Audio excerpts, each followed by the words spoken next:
Hi, అందరూ బాగున్నారా? నేను మీ శోభన్ రాజ్. మీరు చూస్తున్నారు శోభన్ వాక్స్ ఛానల్.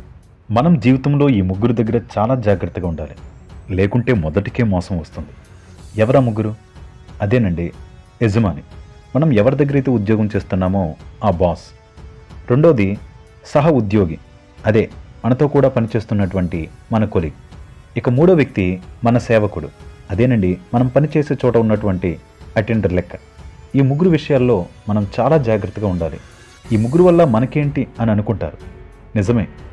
యజమాని దగ్గర చక్కగా ఉద్యోగం చేసుకొని జీతం పొందుతున్నప్పుడు కొలీగ్తో కలిసి చక్కగా పనులు షేర్ చేసుకుంటూ సేవకుడికి చెప్పాల్సిన పని చక్కగా చెప్పి చేయించుకుంటే ఇబ్బంది ఏముంది అని అనుకుంటాం, నిజమే. కానీ ఎలా పనిచేస్తే యజమానికి నచ్చుతుందో తెలియాలి, ఎలా కలిసి తిరిగితే మన కొలీగ్కి నచ్చుతుందో తెలియాలి, ఎలా చూసుకుంటే మన కిందవాడు మనతో అనుకూలంగా ఉంటాడో తెలియాలి. ఇవన్నీ తెలియకపోతే వాళ్ళతో ఉండడం కాదు కదా, వాళ్ళతో తిరిగితే ఇబ్బందులు చాలా ఎదురవుతాయి. యజమాని విషయానికి వస్తే మన యజమానికి ఎప్పుడు మనం అనుకూలంగా ఉండాలి. ఆయన చెప్పిన పనులు సకాలంగా పూర్తి చేసే విధంగా చూడాలి. అన్నింటా ఆయన పొగుడుతూ ఆయన చెప్పిన ప్రతి పనికి తల ఊపుతూ ఉండాలి. ఒకవేళ ఆయన చేసింది తప్పు అయితే 10 మందిలో చెప్పకూడదు. ఆయన జోకులేస్తూ మాట్లాడితే మనం నవ్వు ముఖం పెట్టాలి. ఆయన కోపంగా చూస్తే దీనంగా ముఖం పెట్టాలి. 10 మందిలో నువ్వు చేసింది తప్పని నిలదీస్తే మౌనంగా ఉండాలి తప్ప ఎదురు తిరగకూడదు.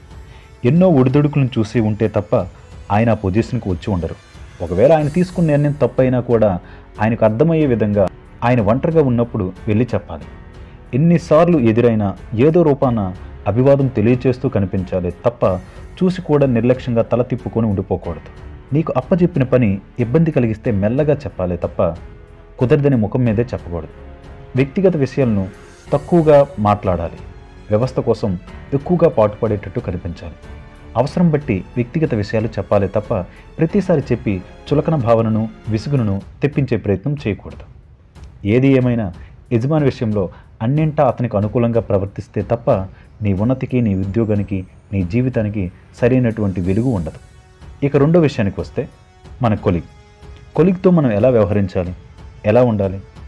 ఎంత అవసరమో అంతే ఉండాలి, ఎంతలో ఉండాలో అంతే ఉండాలి. అన్ని విషయాలు మనం చెప్పకూడదు. అలాగని కొన్ని విషయాల్ని తనతో పంచుకోకుండా ఉండకూడదు. మనం తనతో కాస్తంత హుందాగా వ్యవహరించాలి. మనం ఏ విషయంలో తక్కువ కాదన్నట్టు కనిపించాలి. తనకు ఏదైనా కష్టం వస్తే ముందు ఉండాలి. అలాగని నీ కష్టాన్ని కూడా పక్కన పెట్టి తన కోసమే పాటుపడిపోవలసిన అవసరం లేదు. ప్రతి విషయంలోనూ షేరింగ్ ఉండాలి. తన విషయాలు ఏవి నువ్వు పక్కవారితో చెప్పకూడదు. ఏదైనా విషయం నీకు తెలిస్తే అందరికంటే ముందు నువ్వే తనకి చెప్పాలి. అది అవసరమైతేనే చెప్పాలి తప్ప ఇబ్బంది పెట్టినదైతే తెలియదని చెప్పాలి. ఉద్యోగంలో జరుగుతున్న ఏ చిన్న మార్పులైనా సామరస్యంగా చర్చించాలి. రెచ్చగొట్టే విధంగా మాట్లాడకూడదు.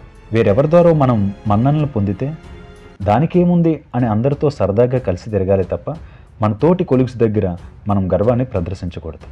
మన ఎదుగుదలకి, మన ఉన్నతికి, మన ఆనందానికి మన కొలీగ్ ఎంత అవసరమో రేపు మనం తీసుకున్న ఏ నిర్ణయానికైనా, మనం పొందుతున్న ఏ అపవాదులకైనా, నిందలకైనా కారణం కూడా వారే అవుతారు. ఇక మూడోది మన కింద పనిచేసే సేవకులు. వారితో మనం చాలా అభిమానంగా, ఆదరణతో ఉండాలి. వాళ్ళ కుటుంబంలో ఏ చిన్నపాటి ఆర్థికపరమైన సమస్య వచ్చినా తీర్చే విధంగా ఉండాలి. వారికి చిన్న చిన్న కానుకలు ఇచ్చి చక్కగా చూసుకోవాలి. వాళ్ళకి ఏదైనా పని చెప్పేటప్పుడు మొహమాటంతో చెప్పాలి తప్ప ఆదేశించే విధంగా చెప్పకూడదు.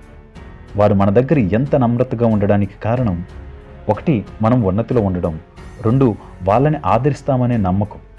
వాళ్ళని ప్రేమగా పేరు పెట్టి గౌరవంగా పిలిచి కుటుంబ విషయాలను కనుగొని వారికి ఉన్న చిన్న చిన్న సమస్యలను తీర్చే విధంగా ఉండాలి. మనం పని చేస్తున్న చోట గౌరవం పొందాలన్నా, అగౌరవం పాలవ్వాలన్నా వారి చేతుల్లోనే ఉంటుంది. ఎందుకంటే వాళ్ళు ఒక్కొక్కరి దగ్గర ఒక్కొక్కలా మాట్లాడే అవకాశం ఉంటుంది. అదే మనం మంచి చేస్తే మన గురించి మంచిగా వాళ్ళు మాట్లాడుకుంటారు. అందుచేత పైన తెలిపిన ఈ ముగ్గురితో జాగ్రత్తగా వ్యవహరించాలని పెద్దలు చెబుతున్నారు. Thank you very much.